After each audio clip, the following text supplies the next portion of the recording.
Good morning everyone. আজকে উঠতে অল্প লেট হয়েছে কারণ স্কুল টুল সব বন্ধ।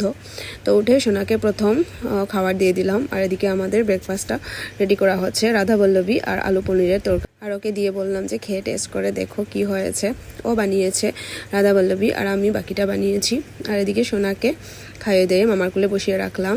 তারপর আমি স্নান টান করে ঠাকুর ঘরে ঢুকলাম, ঠাকুর দেবো এখন। তারপর আজকে রান্না করব শুক্তানি, আলু বেগুন এবং পাতা দিয়ে। তো আমি স্নানের আগেই পাতাগুলো তুলে ভিজিয়ে রেখেছিলাম। তো এই যে আমার রান্নাটাও রেডি হয়ে যাচ্ছে। আজকে কিন্তু খুব সুন্দর রৌদ্র উঠেছে, তো আশা করা যায় যেগুলো জায়গা জল উঠেছে কিছু কমা শুরু হবে। আর সন্ধ্যাবেলা অর্ডার করেছিলাম চাউমিন এবং চিকেন লেগ পিস, সেটাই খাচ্ছি। আর এদিকে দিদা রাত্রের খাবারটা রেডি করছেন। আর আজকে আমরা যাব স্ট্রিট ডগদের খাবার দিতে। এদিকে আমি ওদের খাবারটা রেডি করে নিচ্ছি। আর ওদেরকে খাবার দেওয়ার পর ভাবলাম যে কয়েক প্যাকেট বিস্কিট দিয়ে দিই ওদেরকে। তো এই যে বিস্কিট কিনে দিয়ে দিচ্ছি। তো আজকে ভিডিওটা এখানে শেষ করছি। টাটা।